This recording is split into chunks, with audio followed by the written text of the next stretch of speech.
This is Fluids, Day 2, Part 1. Pascal's principle simply says a change in the pressure applied to an enclosed fluid is transmitted to every point of the fluid and to the walls of the container.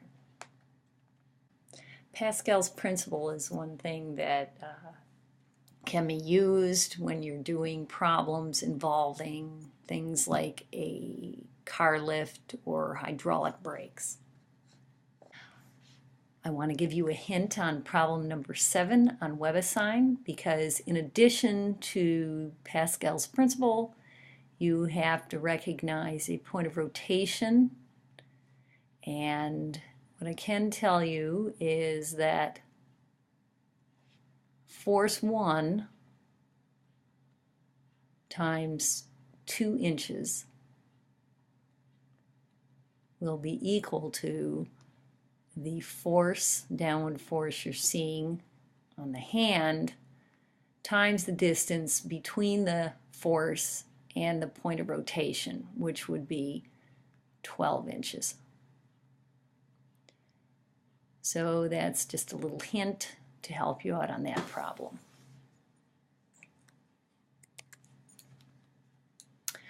Archimedes was a Greek mathematician, physicist, and engineer. Archimedes' principle says any object completely or partially submerged in a fluid is buoyed up by a force whose magnitude is equal to the weight of the fluid displaced by the object. It's really important to understand that the buoyant force is equal to the weight of the fluid that is displaced by the object.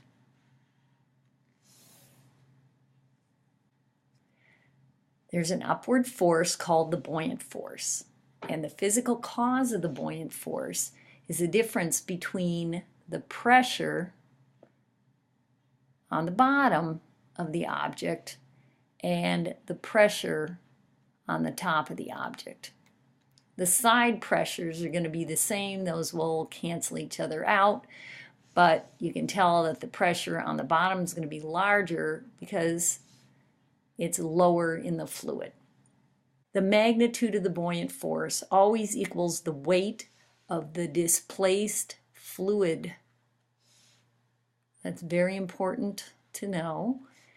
B is the buoyant force, so we multiply the density of the fluid times the volume of the fluid times G.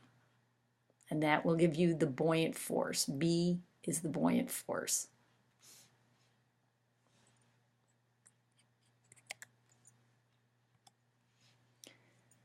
The buoyant force is exerted by the fluid, and whether an object sinks or floats depends on the relationship between the buoyant force and the weight. The upward buoyant force is B, the downward gravitational force is W, and the net force would be B minus W. If an object is less dense than the fluid, the object experiences a net upward force. As you can see here, the buoyant force is greater than the weight of the object. If an object is more dense than the fluid, the net force is downward. M times G is larger than B, and the object will accelerate downward. If an object is floating, then it's in static equilibrium. So the upward buoyant force is exactly equal in magnitude to the downward force due to gravity, which is the weight of the object.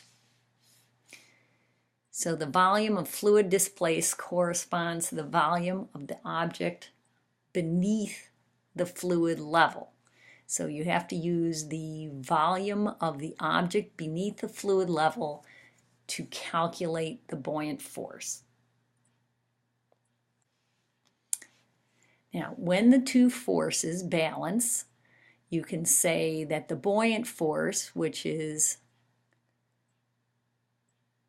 the density of the fluid, times the volume of the fluid times the acceleration due to gravity is equal to the density of the object times the volume of the object times the acceleration due to gravity. Well, the acceleration due to gravity is 9.8 in both cases. So when you rearrange the equation, this is what you get. That's for floating objects only.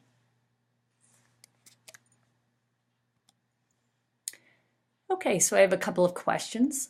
What happens to the buoyant force on an object as it sinks deeper and deeper? You may want to stop the video at this point if you'd like to think about this answer.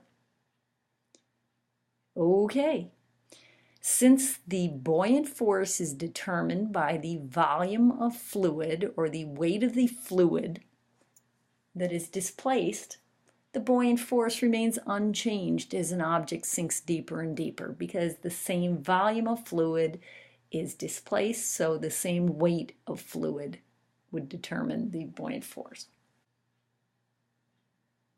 Object A of 10 cubic centimeters is floating, while object B of 10 cubic centimeters is totally submerged.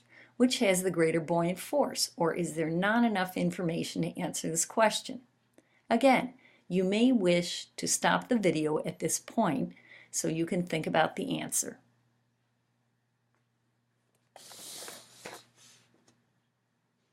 Well, here's the answer.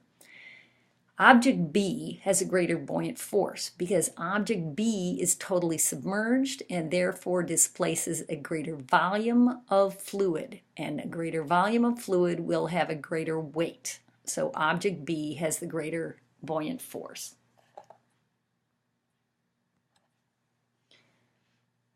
Here's another interesting question.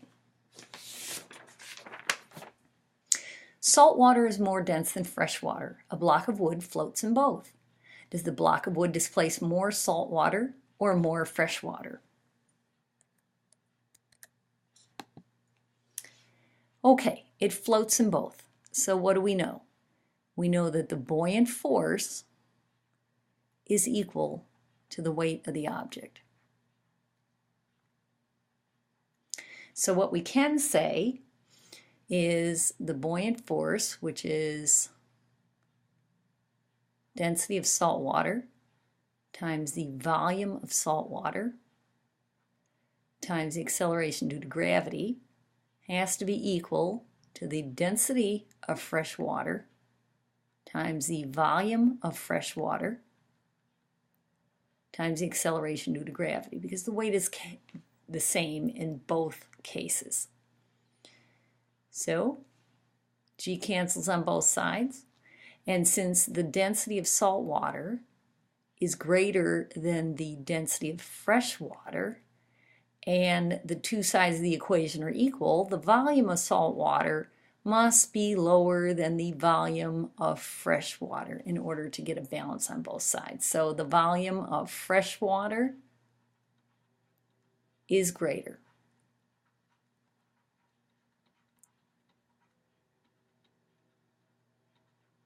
Volume of fresh water displaced.